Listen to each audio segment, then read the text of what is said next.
Fala, pessoas! E aí, tudo certo? Tudo tranquilo? Hoje é dia de mais uma aula de biologia, beleza? Mas assim, antes da aula começar, eu preciso da tua ajuda. Vai logo se inscrevendo aí no canal, deixa um like aí nesse vídeo e compartilha esse cardume com os amigos, para esse cardume ficar cada vez maior, porque assim, toda vez que ele cresce, eu consigo ajudar mais pessoas como você, beleza? E assim, o tempo que tu me ajuda é o tempo em que eu vou tirar essa máscara, porque é melhor de dar aula sem máscara, tá? E é o tempo da vinheta. Roda a vinheta, menino!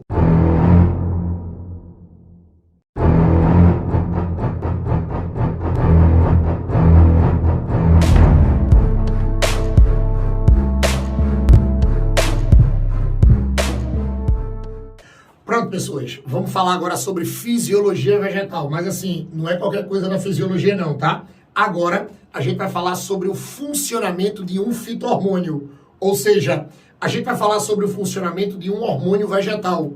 E quando a gente fala desse hormônio vegetal, eu queria que vocês prestassem atenção, ó, no ácido abscíssico. Ó, o fito-hormônio de hoje que a gente vai ter que dar conta é exatamente, ó, o ácido abscíssico. Lembrando que esse ácido abscíssico ele foi descoberto em 1949, tá? E hoje a gente sabe, quando a gente trabalha com esse ácido abscíssico, presta atenção, que ele é um fito-hormônio encontrado em todas as plantas, tá? Quando eu digo que ele é encontrado em todas as plantas, presta atenção. Quando a gente diz que ele vai ser encontrado em todas as plantas, é porque ele vai ser encontrado nas briófitas, ou nas pteridófitas, que são os vegetais inferiores, são as criptógamas, ó, mas também eles vão ser encontrados, ó, nas gimnospermas e nas angiospermas, que são os vegetais superiores, são as fanerógamas, beleza? Então, esse ácido é encontrado em toda a planta. Esse ácido é encontrado em toda a planta, toma cuidado com isso, tá? Outra coisa importante, além dele ser encontrado em toda a planta, esse ácido ele vai ser produzido e ele é observado em todas as partes da planta.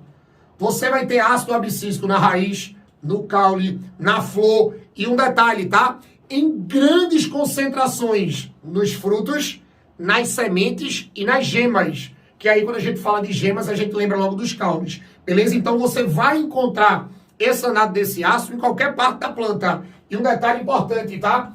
Esse ácido ele é transportado por todos os vasos que uma planta pode apresentar. Lembre que quando a gente fala dos vasos da planta, a gente fala do xilema, que também é chamado de lenho, que é aquele tecido responsável pelo transporte da seiva bruta. E quando a gente fala do xilema, lembrem que aqui, ó, é onde nós vamos encontrar os vasos lenhosos. Então, olhe, nos vasos lenhosos do xilema, a gente vai ter transporte de ácido abscíssico, tá? Ei, monstro, olha pra mim. Nos vasos lenhosos do xilema, a gente vai ter transporte de ácido abscíssico, tá? E no floema, lembrem que o floema é um tecido que é chamado de líber. E é o floema que é responsável pelo transporte da seiva elaborada, da seiva orgânica que é produzida lá na fotossíntese. E nesse tecido chamado de floema, é aqui, ó, que nós vamos ter os vasos liberianos. É aqui que nós vamos ter os vasos liberianos. Então, o que é que acontece? Nos vasos liberianos também nós vamos ter transporte de ácido abscíssico. É por isso que, diferente de outros fito-hormônios, esse anato desse ácido ele vai ser transportado em qualquer tipo de vaso. Tanto no vaso lenhoso, que a gente encontra no xilema, como no vaso liberiano, que nós encontramos no floema, tá? Não pode esquecer disso. Agora tem um detalhe. Beleza, André, eu entendi tudo isso aí. Agora, olha, não copia nada agora não, viu, monstro? Segura um pouquinho. Mas eu queria saber qual é o funcionamento dele na planta. Presta atenção, tá? Esse fito-hormônio, ele está diretamente relacionado às situações adversas que uma planta pode se apresentar. Quando uma planta ela se encontra num ambiente em que as situações elas estão muito adversas à sua vida, esse ácido abscíssico ele geralmente começa a trabalhar. Quando eu falo de situações adversas, são aquelas situações que não são boas para a planta. Aí você pode dizer assim, tá, André, que situações são essas? Olha, geralmente quando a gente trabalha com essas situações adversas, lembrem de um inverno, principalmente o inverno, muito rigoroso, e lembrem de um estado de seca, de uma seca muito rigorosa. Ou seja, quando você pega uma plantinha e coloca ela na situação, ou o ambiente em que ela vive, tem uma mudança em que as condições ficam muito adversas, esse ácido abscísico ele vai começar a trabalhar, tá? E quando ele começa a trabalhar, presta atenção. Primeiro, ele vai ser responsável pela inibição da germinação. Quando a gente fala de germinação, tu tem que lembrar logo das sementes. Quando a gente fala de germinação, a gente lembra logo das sementes. Lembrem que germinar é a semente se desenvolver, é a semente eclodir, beleza? Então, quando você trabalha com a inibição da germinação, quando você inibe a germinação das sementes, você vai inibir a eclosão, a abertura da semente para a saída e o desenvolvimento do embrião. Esse ácido vai inibir, tá?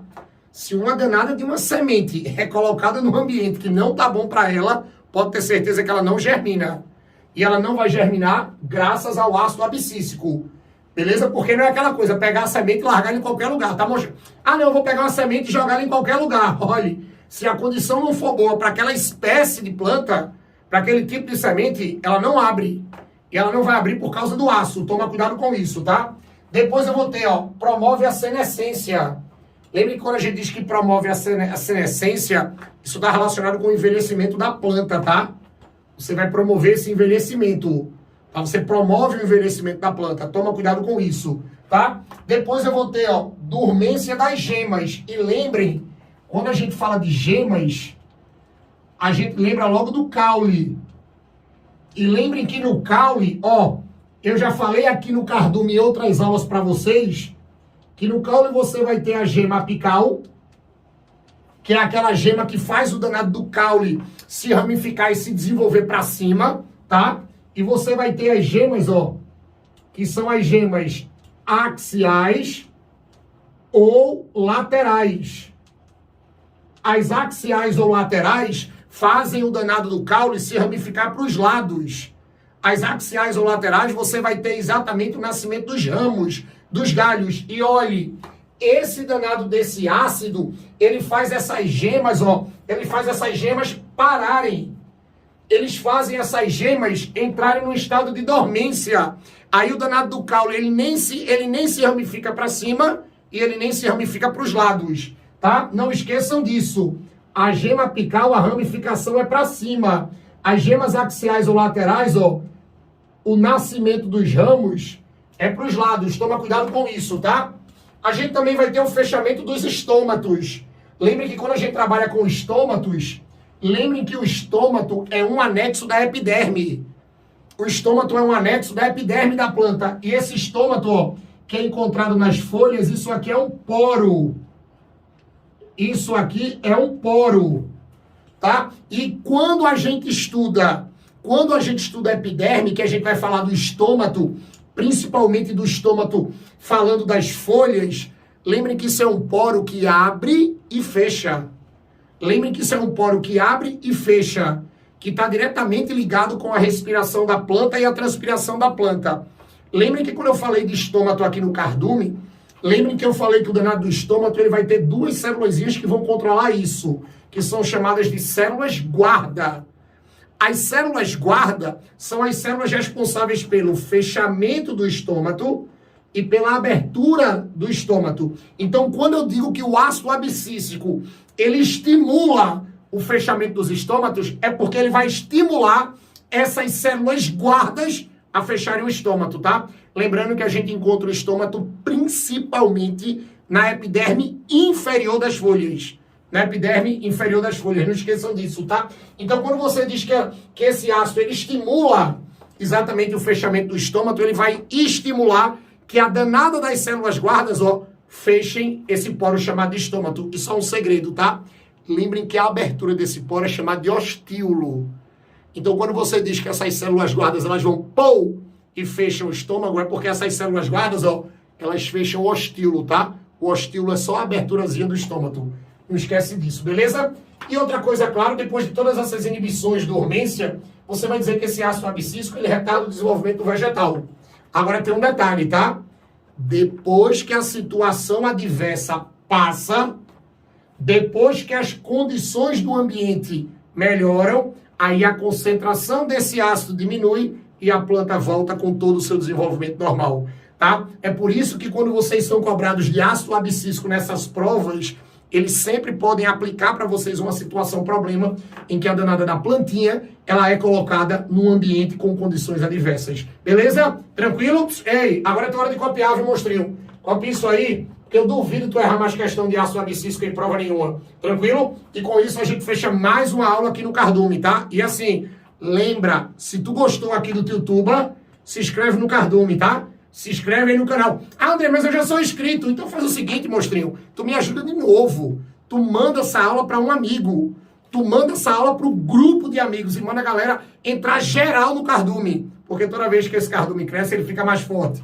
E ele ficando mais forte, eu vou conseguir gravar mais aulas para ajudar mais pessoas como você, tá? E assim, ei, monstrinha. Monstrinho, eu quero ver vocês aqui nas próximas, beleza? Beijo no coração, tá? Valeu!